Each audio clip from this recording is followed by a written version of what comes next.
Hello and welcome to the Album of Record podcast. I'm Craig Lindell. I'm going to ask Andrew how he's doing in a second, but today we are going to talk about fall records.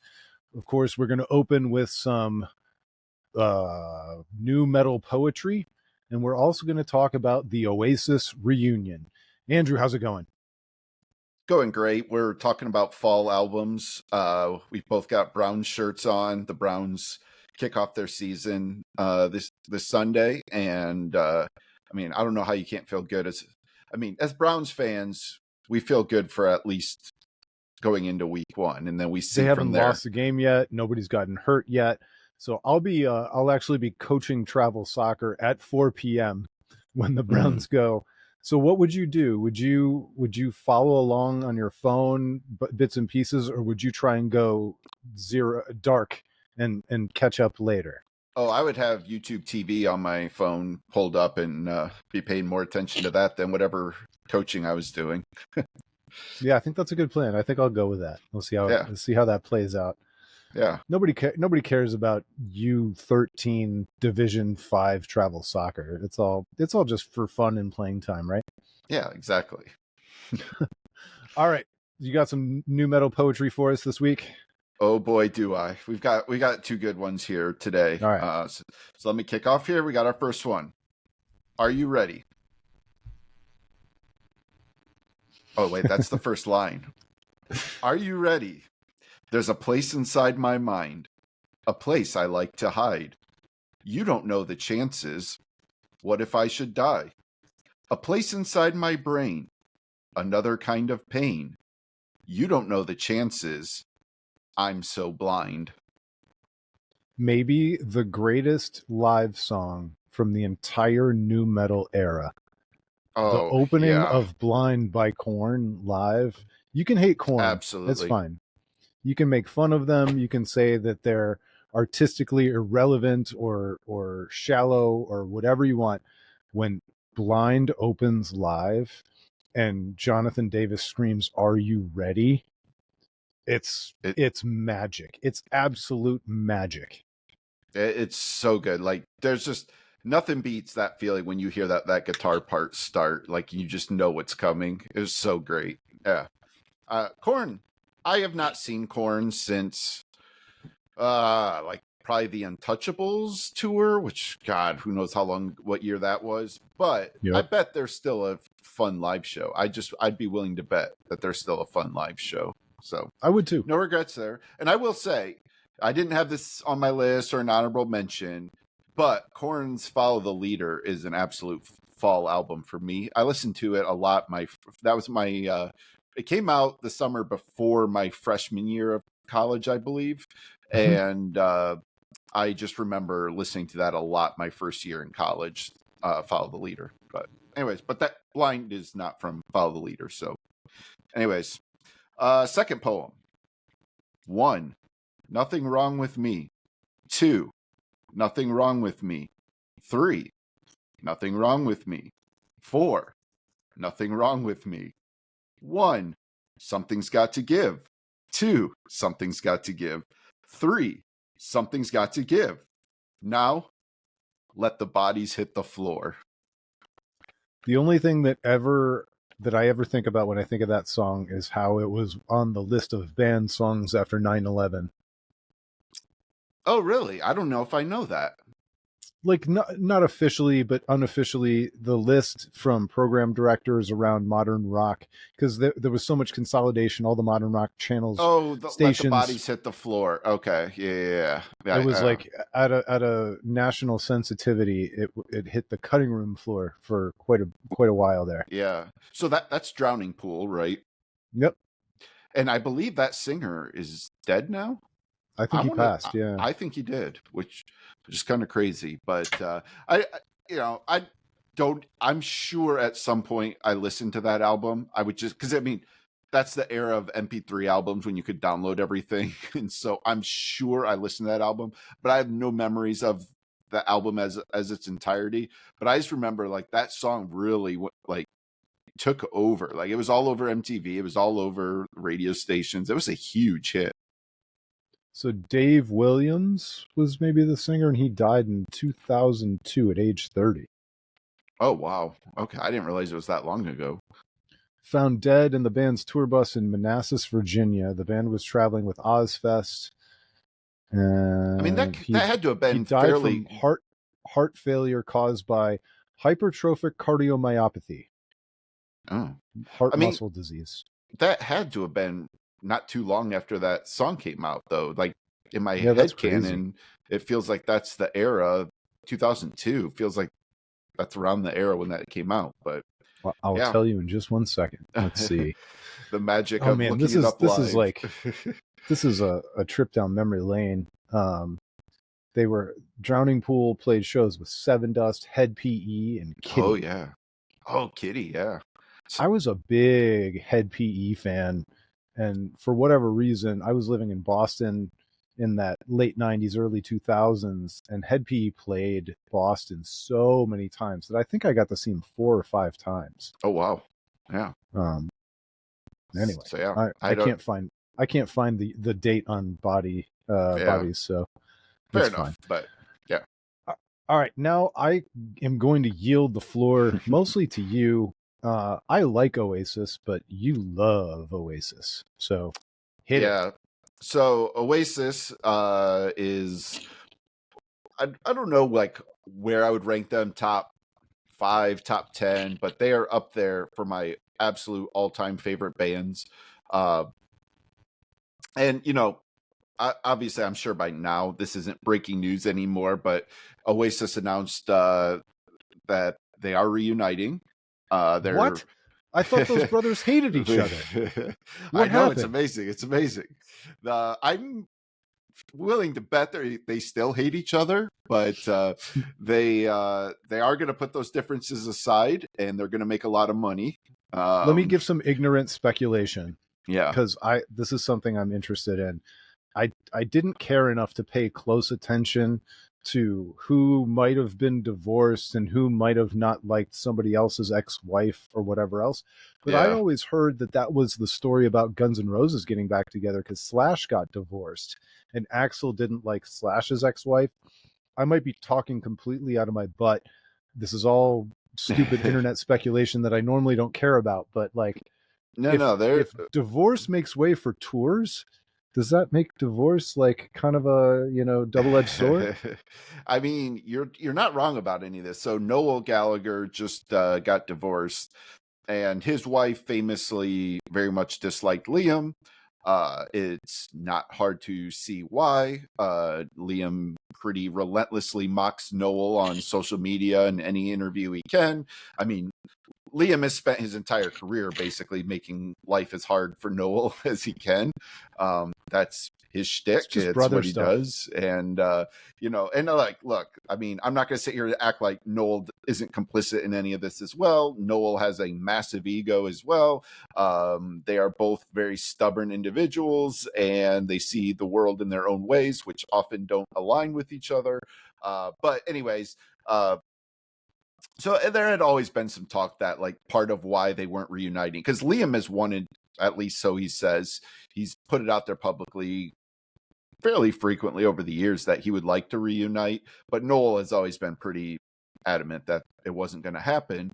And there was always some speculation that part of it was because his wife was very much against the thought of them reuniting. Which again, I would be like, well, it's just because they're in a band, I don't know that they need to be spending holidays together and going on vacations or whatever. But And they're I British. It's not like they do Thanksgiving.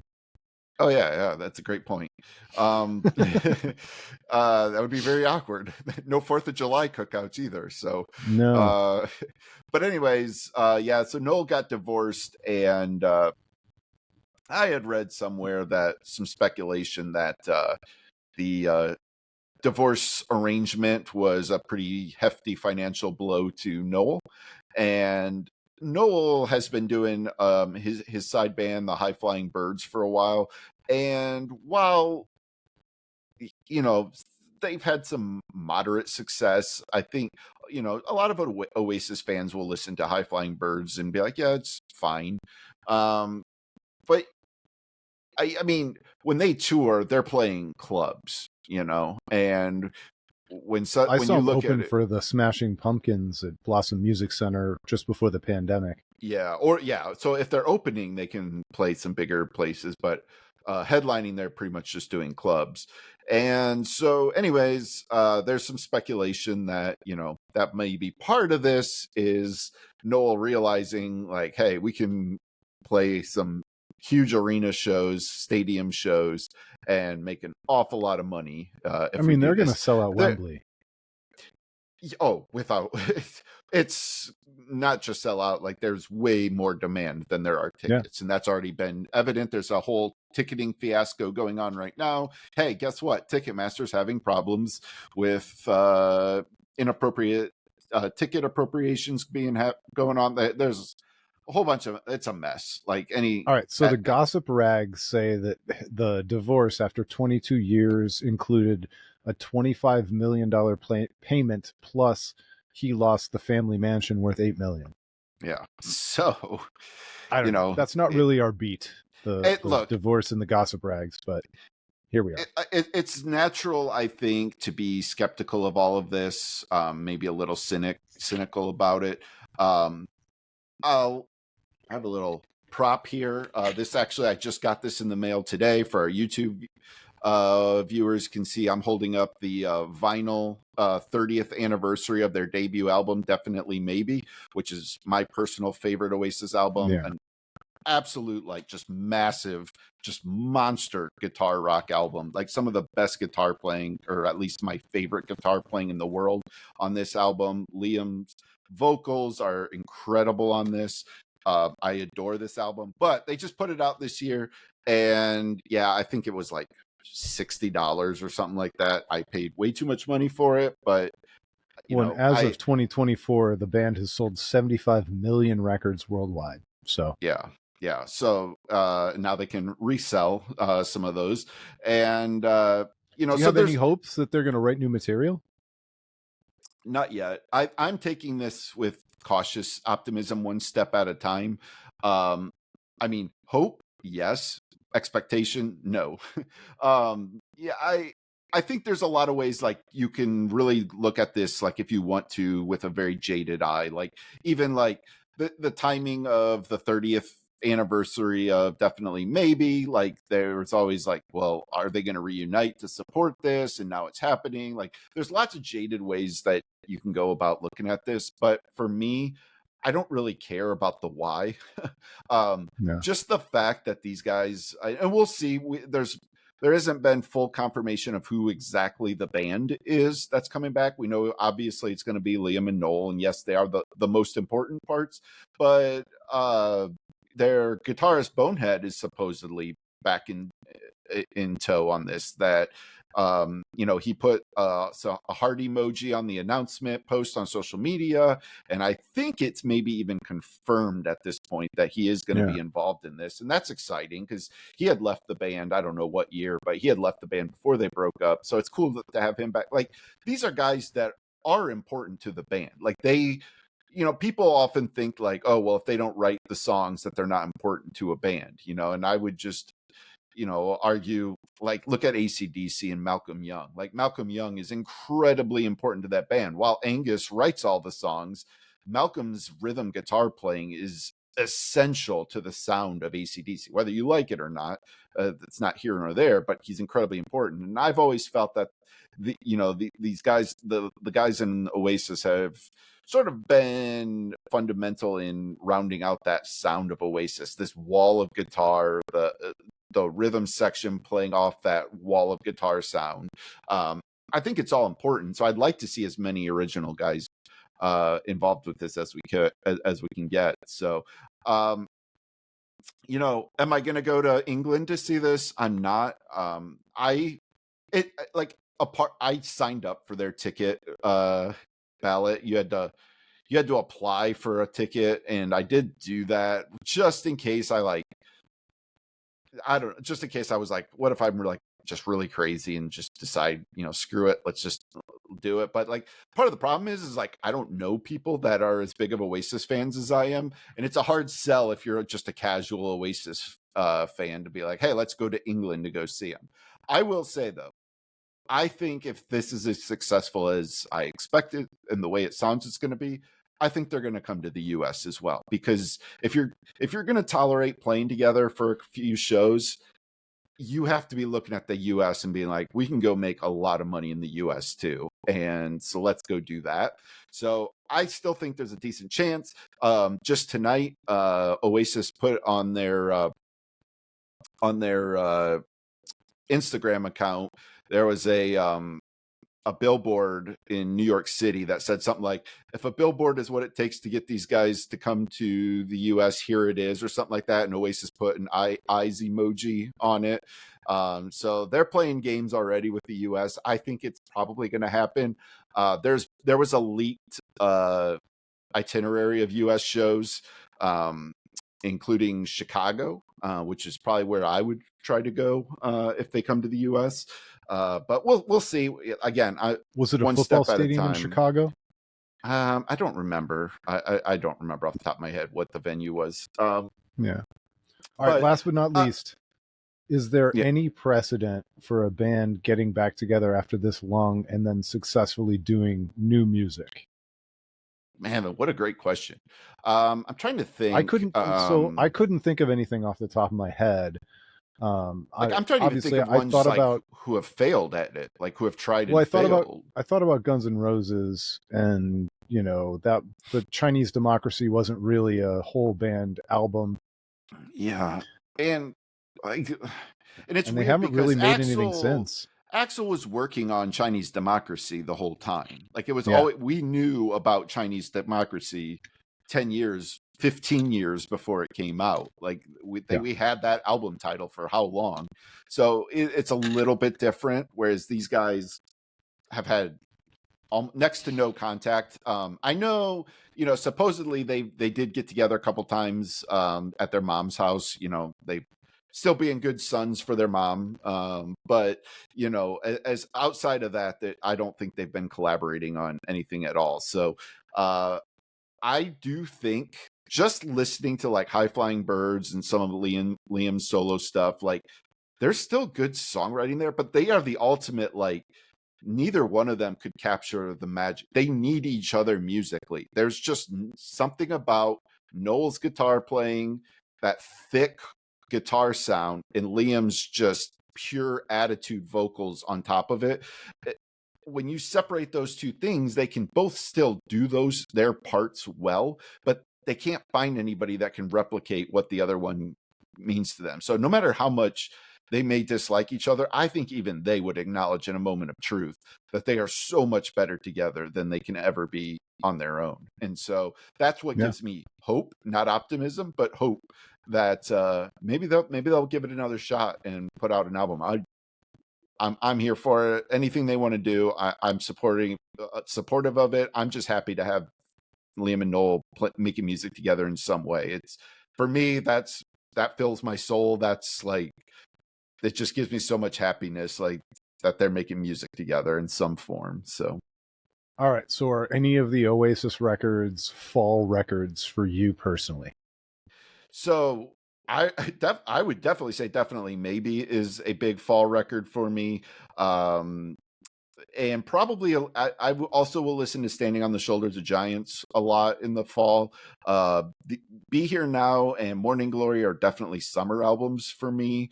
Then, like Heathen Chemistry, Dig Out Your Soul, and Don't Believe the Truth. Those albums I really listen to very sparingly. I don't listen to those as much. So, but Definitely Maybe is a good fall album for me. All right.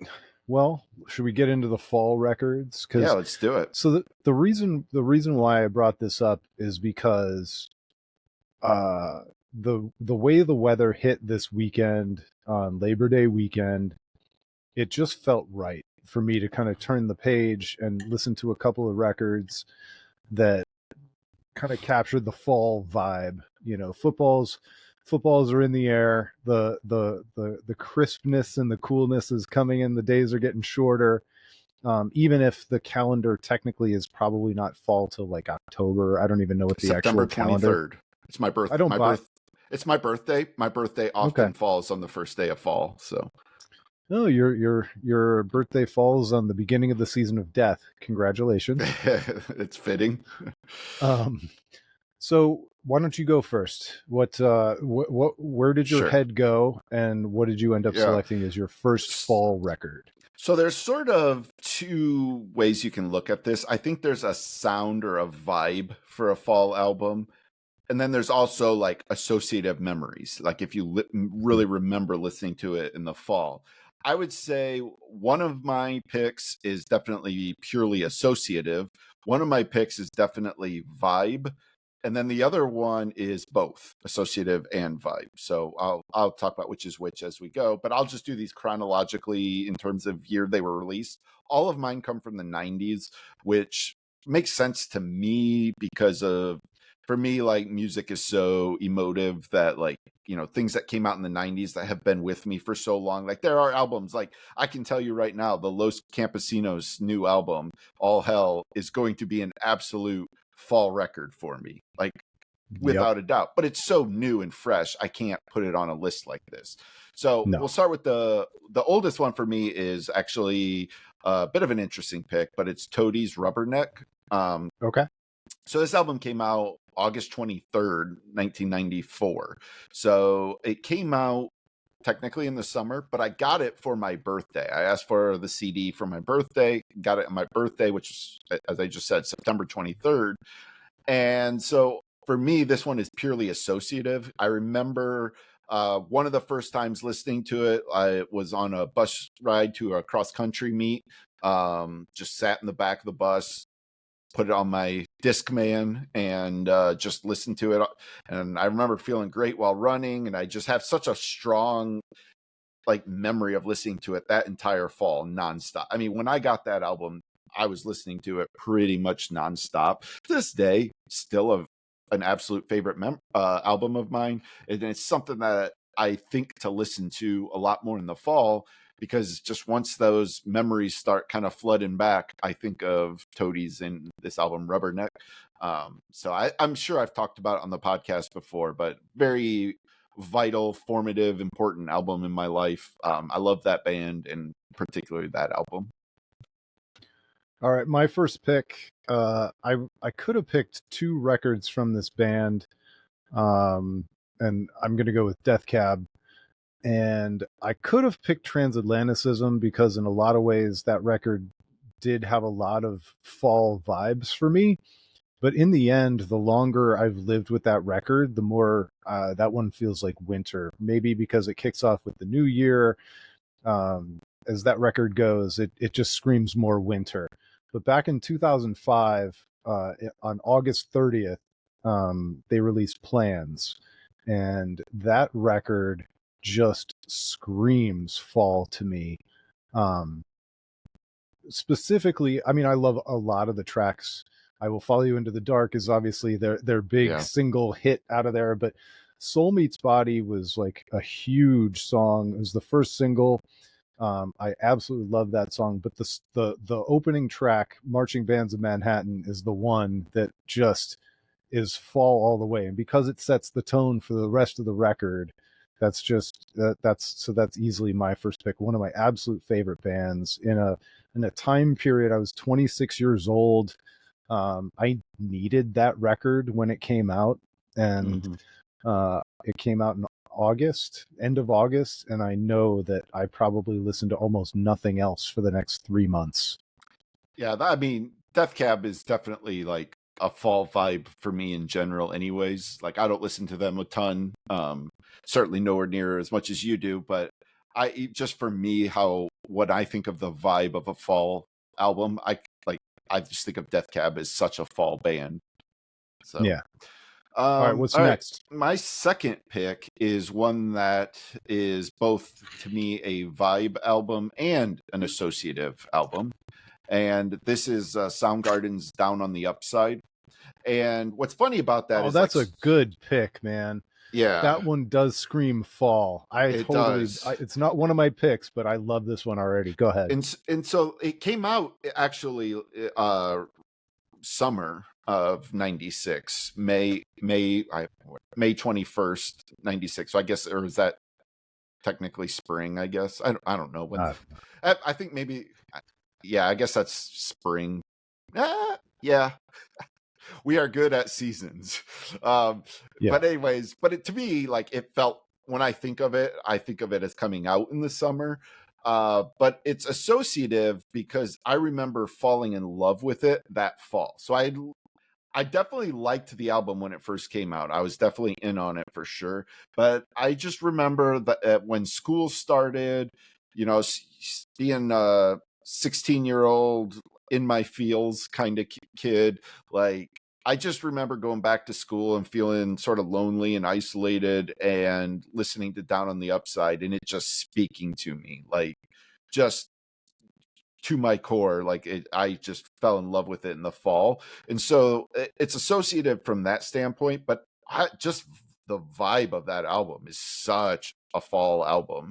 I mean, just Burden in My Hand, Blow Up the Outside World, Zero Chance, like, these are Boot Camp, like, these are pretty all like news. pretty news. These are all fall songs to me. Like, On top of it, you got the album cover that's got the vivid fall colors.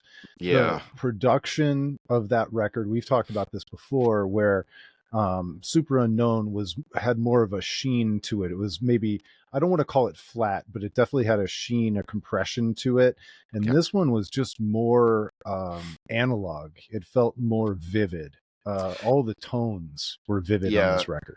If people want to go back and listen to our Super Unknown episode where we did a deep dive on it, we talked a lot about the production, Michael Bainhorn, and like his decisions for it, which I think are all supported. Like, Soundgarden, we talked about this at the time. With Super Unknown, Soundgarden was on a mission. They needed to make their hit album, the album that was going to take them into the stratosphere of the other Seattle bands, and that was sort of what that one did. But Down on the Upside, they came to it with a very different approach. It was produced by Adam Casper, who was drum tech with the band and very close, like, part of the band's inner circle, who they intimately trusted.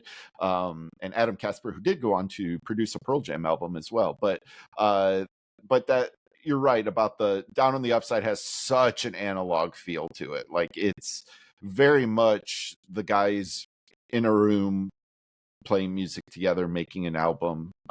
It doesn't have the studio wizardry and tricks that Bainhorn pulled out of them. It's much more of a back to basics sort of vibe, and to me, that's fall. It's football, it's mashed potatoes, it's Soundgarden. So for that's why I picked Down on the Upside. All right, my second pick is straight back to college. It's my freshman year in the fall, getting used to new surroundings in Boston, and all of a sudden, end of October, sure enough, here comes Around the Fur by Deftones. Oh man, And I almost picked a couple Deftones albums. so October 28th, 1997, that one comes out. I buy it at the record store that's on campus. I'm sure I paid $19 for it, and it lived in my Discman walking back and forth to class for months after that. Specifically, Be Quiet and Drive just feels like a driving fall song to me. I love Yeah. every song in that record. I worship that record. It's one of my all-time favorite records from beginning to end. I refuse to listen to that album in pieces. I only listen to Yeah. it from front to back. And I can still imagine myself walking up and down Commonwealth Avenue in Massachusetts. ComAv. For me, I actually had considered, when I was thinking about albums to pick for this, I actually considered both their self-titled album and Saturday Night Wrist. Those are two Oh, see, I thought you were very. going to say White Pony. So White Pony is a summer album for me. That's a big Wow. time summer album for me. I Interesting. I I feel like it came out like right at the end of the school year, like going into summer break. I feel like that's when I really listened to it. So for me, White Pony is very much a summer album. Uh, but the something So about hang on. White yeah, Pony came out June 20th. Um, yeah, but for whatever reason, I remember buying that record at towards the end of summer. I don't know why I didn't buy it right away. Oh, interesting. And so then I bought it really late in the summer. Yeah. Um, and so yeah, it so Yeah. much So changes on your own experience. it really does. It's funny how that works because, like, a song like Passenger is very much a fall song. But for me, uh, I don't know, the whole album.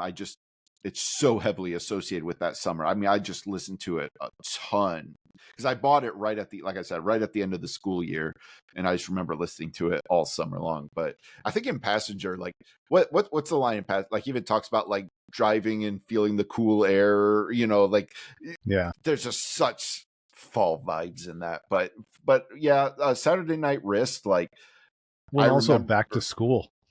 Oh yeah, that's a good point too. I can't believe I missed the obvious one there. But yeah, Saturday Night Wrist, especially, like, I'd be willing to bet that one came out in the fall. But because I very much remember listening to that one in the fall, and I also like. I almost kind of wonder if self-titled might have come out like right at the beginning of a school year too, because I sort of associate that with the start of a school year. Uh, so those were both picks. I think Deftones are a great fall band for sure. All right. So next up for you. Yeah. So my third one, then this Actually, one, before we do that, let's yeah, let's verify for you. Saturday Night Risk came out October 31st, a yep, Halloween record. yep, The self-titled Deftones, which honestly, that's another really great pick. That does feel like a fall record to me yep. too. That one came out in May, but Oh wow, that's funny that I think of start of school for that one. That is funny. Like, I'm sure I bought that the day it came out. I'm positive, but me too. maybe I just, like, again, maybe sort of like down on the upside. Maybe it was something about starting back up at college and falling back into that self-titled album. I don't know. For me, I think of that as a fall one for sure. All right, I Um, interrupted you. Your next pick. no, it's fine. I actually appreciate the verification because people may not know, but part of the joys of doing a podcast on the fly like this, like, we have, or at least I have, some notes, but not a ton. But when we talk about random things off the top of the head, sometimes I get some details wrong, like, because I'm old, my memory doesn't always hold up.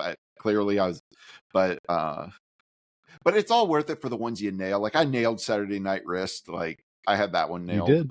But yeah. Anyways, I digress. Uh, so my third one for me is a pure vibe album, because I definitely associate this with really listening to it a lot originally in the summer. Because again, this is another one that came out in May of 1997. But every year when the fall comes around, this album starts getting some heavy play for me, and that's Foo Fighters, The Color and the Shape. Oh Um, wow! But I'm going to and interrupt you. This is another really great pick that I should have picked as well because I was introduced to this one in the fall and listened to it in the fall, and it's also one of my all-time favorite records. yeah, and like, I know, so I did not like their first album when it came out, Neither did the I. Foo Fighters, and so I was not in on these guys, and so it took some friends convincing me to buy it. So it was probably later in the summer when I bought it, anyways. It came out But in May of '97, but I'm with you. I didn't listen to it until like September. yeah, and I like, there is like, there's an obvious, like, football connection to my hero, like, the whole that gets played in every football stadium, across the world, and I I like that part, maybe a little on the nose, but you know, so many, like, February Stars, like, God, that's a fall song. Even though it's Uh, uh, February, you're right, it is. but it's a fall song. The What's the last or the On My Way Home? Walking After You, New Way Home, New Way Everlong. Home, New Way Home. Like, Everlong, Everlong is such a fall song. Like, even like, even now, like, Monkey Wrench. The band I was in high school, we played Monkey Wrench, and I remember we played it at in the fall, like, our school had like a pep rally day, like outside, and they asked our band to play for it, and we did Monkey Wrench. So like even that has fall vibes for me, even though I bet for a lot of people that's a summer song. But everything about this album, even just the artwork itself screams fall to me now. Like it's just so heavily, just the whole vibe of everything about it feels like fall. All right. I just made a last minute adjustment. I moved one of my honorable mentions into the top of the list, and I switched the other one to an honorable mention. I On was the fly sitting audible. I know. I was sitting in a restaurant today, actually with my dad. I work with my dad, and we grabbed a quick bite to eat at lunch. And the oddest thing, I'm sitting in Yours Truly. It's like a diner-ish small chain here in Northeast Ohio, and 23 by Jimmy Eat World came on, and that led me to think about Oh, Futures. yes. And that record That's a came good pick. out in October of 2004, and that entire record just screams fall. Futures, Just Tonight, Work, Pain, Drugs Are Me, and 23 is maybe my favorite Jimmy Eat World song by a long shot. Yeah, I think like Jimmy Eat World in general feels like a fall band, Yes, and I might as well. I'm gonna, in order to like I associate.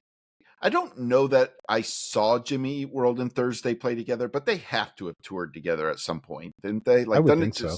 doesn't it just seem like they did? And like, so on my honorable mentions, I have Thursday's "A City by the Light Divided," which to me, I saw them in the fall on this tour for this album, and like obviously, again, if you want to be on the nose about it, it has the song "Autumn Leaves Revisited," which is such a fall song for obvious reasons. I think War But All the Time is a fall record too. yeah, and so like I'm almost surprised that I didn't think of Jimmy Eat World as well when I thought of Thursday, because I like there's a commonality in the vibe of those two bands. I think that feel like not all like of your like whatever you want to call them, screamo or whatever. Not all those bands are necessarily fall bands, but Thursday and Jimmy Eat World both definitely feel like fall bands to me. All right, so War All the Time came out in September, and Yeah. where's A City by the Light Divided? I have to Yeah. read that one. I can never remember the name of that record. That one came out in May, but I don't care. I'm Yeah. with you. I know it was in the fall when I saw him on that tour though. So Counting 5, 4, 3, 2, 1, like all those songs are oh just yeah. scream fall. Yep. And honestly, Jimmy Eat World's, you're right. Their Clarity feels like a fall record. Yeah. What's the big? I always forget the name of the biggest one, even though I know all the songs. I thought you were going to say that Bleed because I American. also yes, thank you. Bleed American is also just a total fall record. They're a fall band. That's it. Yep. Stamp it. Done. All right. Fall So that was band. one of your honorable mentions. What was your third pick? No, I did my 3 picks. Oh, I thought you were saying that Thursday was your honorable mention. Thursday is an honorable mention, but I did Toadies, Soundgarden, and Foo Fighters. All right. Well, give me one Well, more before I do my honorable mention. okay. Well, I know have a you've got. couple. I've got a couple honorable mentions, but I'll talk about Of course one you that do. I'll You're talk about Andrew. one that yeah. I'll talk about one here that was hard to sort of leave off the list, and I can tell you why. So I have to mention Pearl Jam Yield, because on vibes, it's a fall album to me. However, it came out in February. It's wait. Yeah, It right? did. But by the way, February. that doesn't even make sense to me because Yeah. in my mind, that record did not come out in February, but it did. Yeah, I have a very strong memory of the first time I heard Given to Fly, and it was in the dead of winter. I was driving home from a friend's house on a weekend night. They played it on the radio, and I like had to pull the car over to like listen to it. Like, so I have like strong winter memories with this. And the reason I couldn't put the like Yield for me is a any season. Like I can make an argument for it as a summer album. I can make an argument for it as a spring album, a winter album. But I do think the strongest vibe that I get from it is fall. And I probably do listen to it more in the fall than I do any other season. All right, hang on a second. I think Yield is one of those records that leaked like 6 months early. I see it might have, but I was not doing that yet in 98. I was still in high school, so I was still that predates. So I'm looking at a Rolling Stone headline from December 16th, 1997 that says the RIAA and Epic Records are working together to curtail the unauthorized internet distribution of Pearl Jam Yield. Oh, there we go. Could it have come out in, well, I mean, I Googled it. Could it have actually leaked to us in 97 and then it came out in February of 98? I mean, again, for me, no, because I had no way of getting albums ahead of time yet. I didn't know about the world of downloading music ahead of time when I was still in high school. That was definitely a thing that was introduced to me when I got to college. So it's possible that for you maybe, but it did. But I definitely know it wasn't me. The first time I heard Yield was definitely like I did the midnight release thing, took it home and listened to it. Like I know that was the first time I heard Yield. I might have had an illicit copy of that record. Yeah, it's possible. Yeah. All right. So the last one that I was going to talk about as my pick, and then I moved it to honorable mention. And this is another band that just screams fall all the way around. That's Mineral and Serenading. I've talked about this record too many times before, but I should have seen that one coming. When the weather turns, I'm loading up and Serenading. I'm loading up The Power of Failing. It's Mineral time. And you could make the argument that a lot of these songs are very winterish, and I probably wouldn't even argue. But End Serenading came out August of 98, late August of 98. And so the timing plays out. And I know that when this record came out, that I listened to almost nothing else for a good period of time between this and I had just discovered Christie Front Drive. I was full emo. Full emo all the time in college at that time. And this record, just from Love Letter Typewriter all the way to The Last Word is Rejoice, it's just this album is never in a rush. It dwells on itself. And yes, there's a song called Waking to Winter, but still, it just the whole thing, the whole vibe is like, we're not in a rush, because why would we be in a rush in fall to get to winter? Yeah, like fall is it's the emo season, you know. It's hoodie season, you know. The dead leaves, hugging yourself as you're waiting for the train. Yeah, you know. So no, that makes total sense for sure.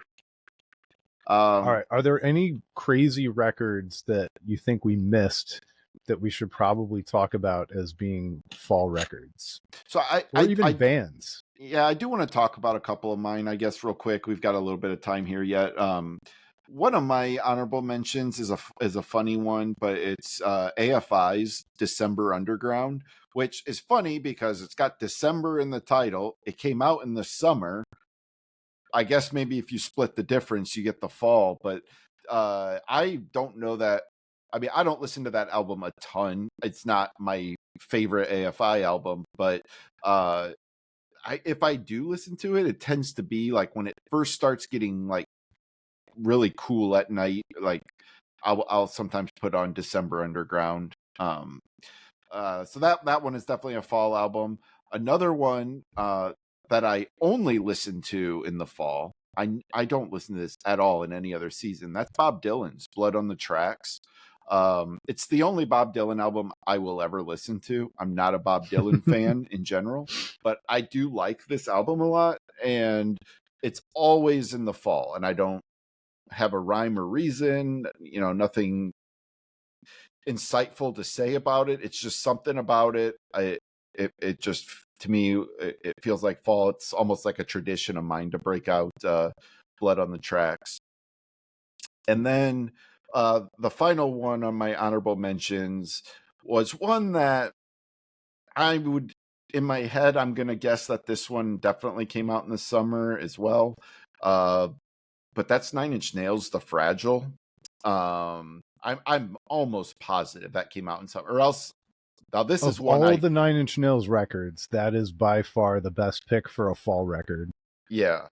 I think that this one I'm positive I had well before it actually came out. So that's why I'm like hedging, trying to remember, like, did it come out in the summer or did I just get it in the summer?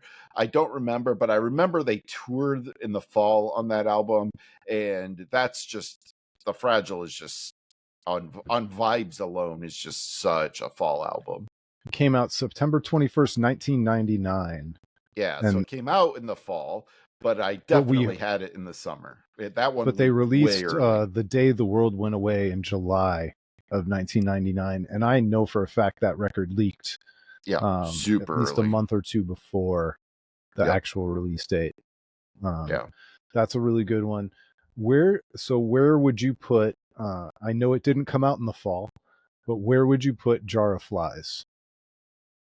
Oh, that's a good call. That is a good call because that definitely feels like a fall album for sure. And it's the only probably of Alice in Chains that I feel maybe a little bit of the self-titled. I could maybe argue for but that feels like a winter album to me, the self-titled. Whereas Facelift and Dirt are summer album, pure summer albums. Self-titled, is that the Tripod one? Yeah, that's a spring summer for me. Dirt, interesting. I don't know where Dirt fits in a season. I'm not sure it really fits in the season. Summer album for me. But Jar of Flies is definitely a fall record for me. Again, it really leans into itself. It takes its time. It's not in a rush. It just, of all the Alice in Chains records, that's the one. All right, who else are we missing? You could put Sap with it too. Like, I can listen to that as a fall. I love listening to Sap and Jar Flies back to back and treat it like an album. I love doing that. But I don't like. I'm trying to think of like, there's so like I could see where people would think of like a lot of Radiohead as sort of being maybe having a fall vibe, but for me, Radiohead is such a summer band. Like, I listen to them a lot in the summers. Kid A did. I want to say Kid A came out in September. That feels like a September album to me. I don't know if you have that there. But I could look it up right now. Like OK Computer and the Bends, like those feel more well. Although Kid A Spirit came out in October of 2000. Okay. So I have two more that came out in the fall. I think. All right. First of all, this one came out in the fall, but doesn't feel like a fall record to me, and that's Anima by Tool. Came out September of '96. That's right. And so I know my first experiences listening to it were in the fall, but I got to see them on that tour in the winter time at the Agora. I was just gonna say that it feels like a winter album to me, even though I agree. Like, I definitely remember that coming out in the fall, but I know that's a winter album. And this last one, I always think of it very much related to Anima because they came out the same year. Evil Empire came out in April of '96, but that feels like a fall record in the same way Down on the Upside feels like a fall record, because if you think about their self-titled debut, it definitely felt more compressed and more of a sheen on it. And this one felt a lot more analog, a lot more colorful and vivid.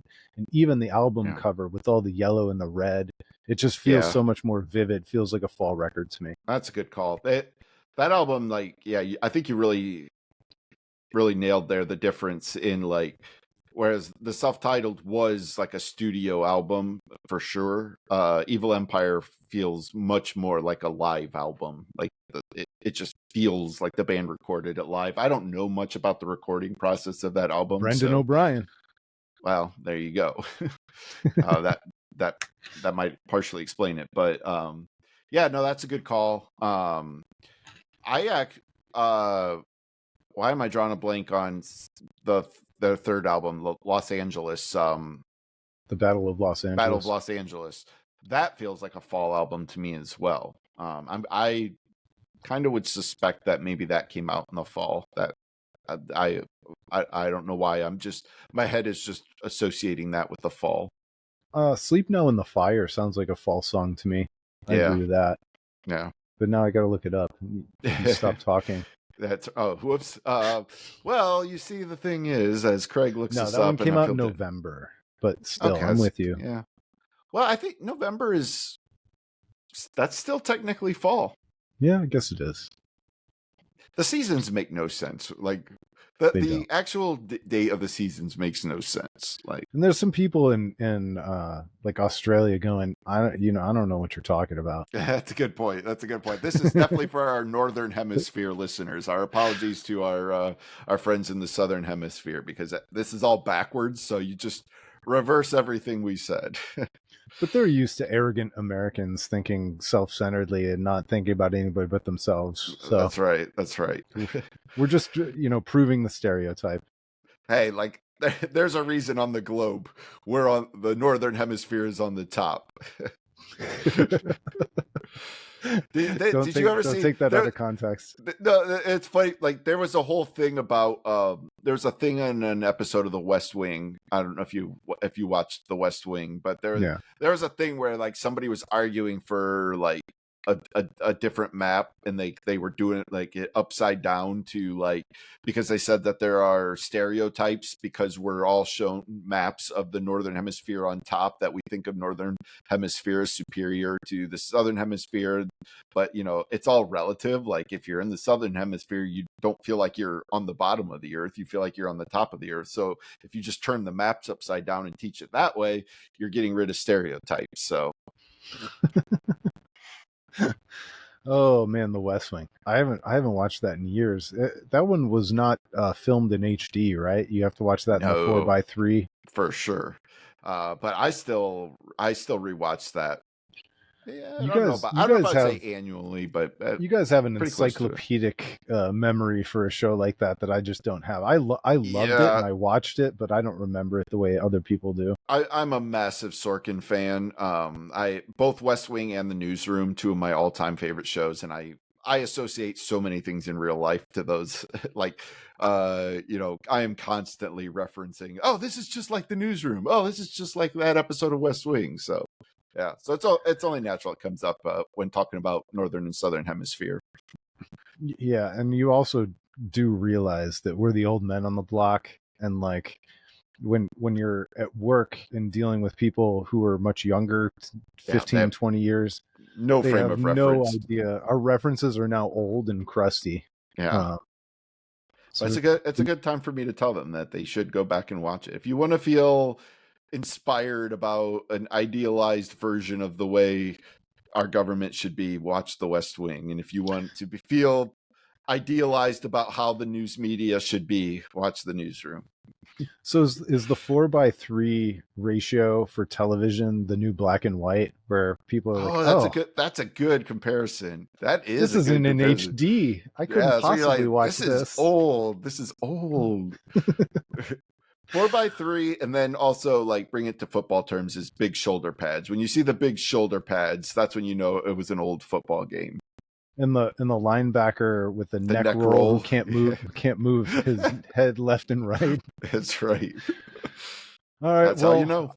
I think that covers us for the fall records. This is a great episode for us to get feedback on social media. Please let us know your favorite fall records. There are no wrong answers. Even our answers aren't necessarily right. This is all personal choice. Unless you say Super Unknown. Super Unknown is just definitively a summer album. Sorry, that's just the rules. I mean, we watched the videos in summertime. And if you weren't there, I'm sorry you missed the boat. It's a summer record. Yep. So there you go. So it's all personal choice unless you make a wrong choice, and then you're wrong. That's right. And with that, we thank you so much for listening, for watching. do the things that we need you to do, like, subscribe, tell a friend. The channel on YouTube is growing fastest. We love the fact that people are finding us there. And yeah, please help us out. Help us make this thing grow. We're having a great time doing it. We hope you're having a great time listening to it and watching it. And we'll talk to you next time. This has been the Album of Record podcast.